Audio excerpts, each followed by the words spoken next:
The third chapter of the syllabus is coordinate geometry. What is coordinate geometry? Coordinate geometry is about dealing with different points on the graph and then its respective graphs taken further in the syllabus. Let's see in brief what coordinate geometry is. But before we discuss about the mathematical concept of understanding coordinate geometry, let's apply a real-life situation in understanding coordinate geometry more better. Connecting with real life to understand coordinate geometry more better. So coming to the introduction,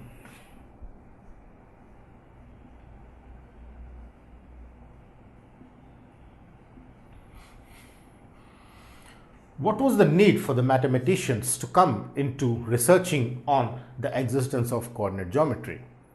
Or what was the need for introducing coordinate geometry into the branch of mathematics is the biggest question which need to be opened through this opening problem. So let's see the real life situation. For example, I assume this to be a sea. I have the sea, the whole of the sea, in which there's a ship which is sailing by out here. So here is the ship which is sailing by, and the person inside the ship would like to reach to the bank in the nearest position. So his destination to reach to the bank, which is out here, would be just based on coordinate geometry. Interestingly, this is a real life situation which demands for coordinate geometry. So let's see how he estimates the bank through application of coordinate geometry. The ship out here in the sea is assumed to be 2 units, 1, 2, and 3 units.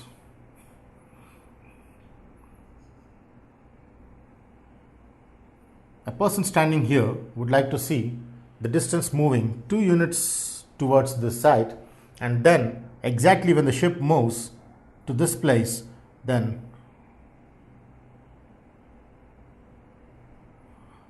from here the ship needs to move 1 unit down, is how we understand the distance being measured.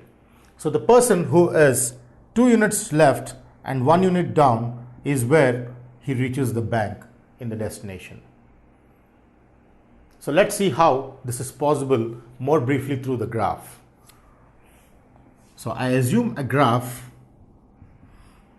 I assume x and y axis intersecting at origin, and I assume the ship is at the origin initially in the sea, assumed in the sea.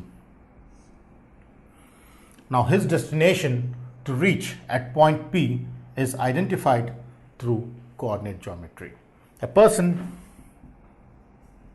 standing here in the ship in the sea would move 2 units, 1 and 2, 1 and 2 units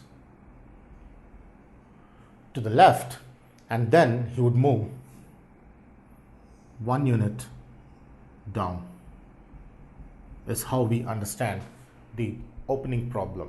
So a ship which moves 2 units left and 1 unit down, or 1 unit towards south, where we take the direction as east, west, north, south. So I assume through direction that this ship is moving 2 units towards west and 1 unit towards south. Then he reaches the destination of the bank, indicates on the graph that he is moving 2 units to the left of x-axis and then 1 unit down of y-axis, and then he reaches the destination P. So how do we define P in the graph is the biggest question which connects coordinate geometry with real life situation like this. So when I see the ship moving 2 units left, I see that he is moving negative 2 units to the left, and then when the ship moves 1 unit to the south, I see that the ship moves 1 unit towards P. So I locate this point P with x moving 2 units minus 2 units, that is to the left, and then the point P which moves 1 unit down, and therefore this would be -1 and this would be minus 2, because the negative values come on the negative side of x-axis. On the left we have negative x values, on the right we have negative y values, and therefore we have the coordinates of P which come out to be minus 2, minus 1. The ship destination to reach to the bank is when it moves to the point minus 2, minus 1, assumed through origin.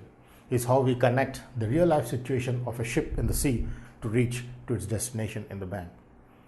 There are many such examples other than this through which we understand coordinate geometry more better.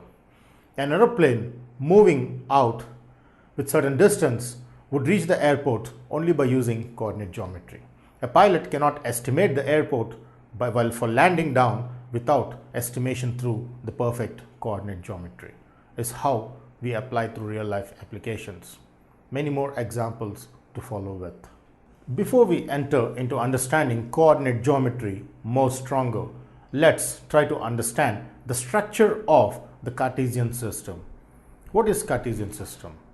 A Cartesian system through which we understand the location of points and the graphs and the various other aspects related to the graphs and the points.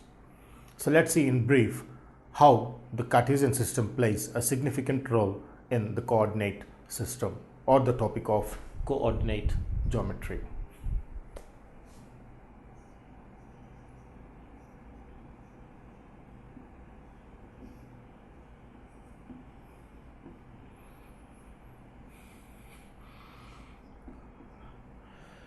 Let's see the Cartesian system. What is Cartesian system? Cartesian system deals with the two lines initially being perpendicular. First, I have two lines which are assumed to be perpendicular to each other, cutting at 90. And I take the horizontal line denoted by x, or this is called x-axis, and the vertical line assumed to be called y, or the y-axis.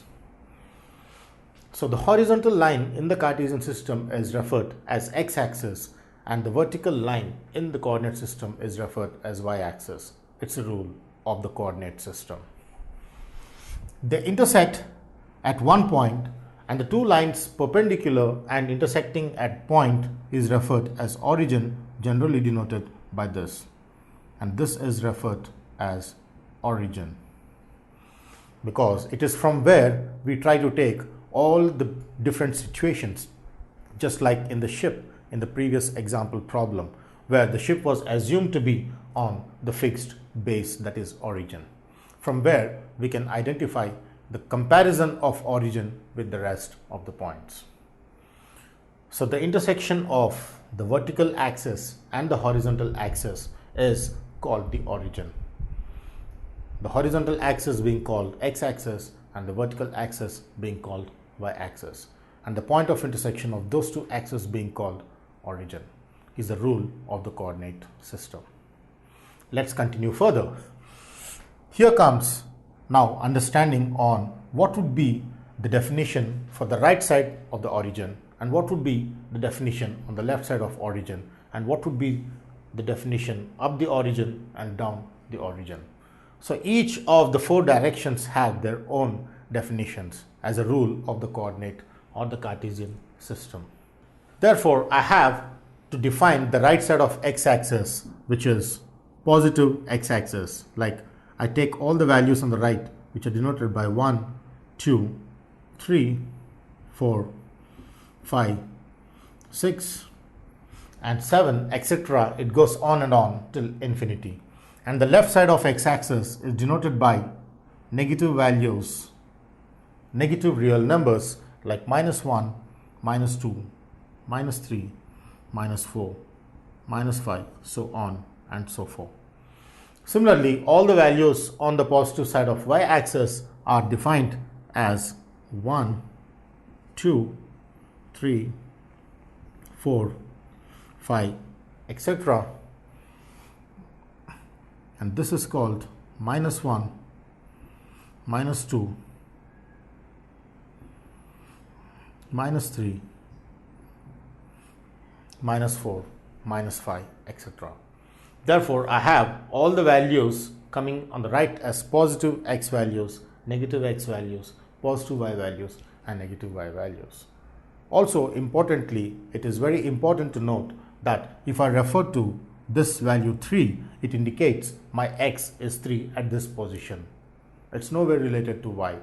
When I take, say, this value, then I say this point refers to y equals to minus 4, but this is nowhere related to x. It is independent of x. So this relates to y and this relates to x, is how we understand the values of x on x-axis and the values of y on y-axis.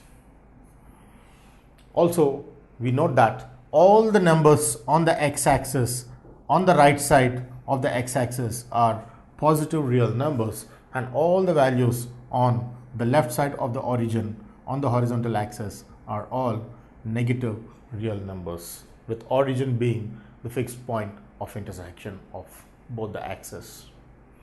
Similarly, all the values on y-axis are also the set of positive real numbers, and all the values on the down of y-axis are also set of real numbers which are negative.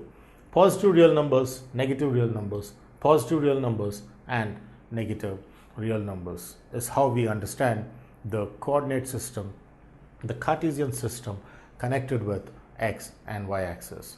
Origin, x-axis, y-axis are the base rules of the Cartesian system.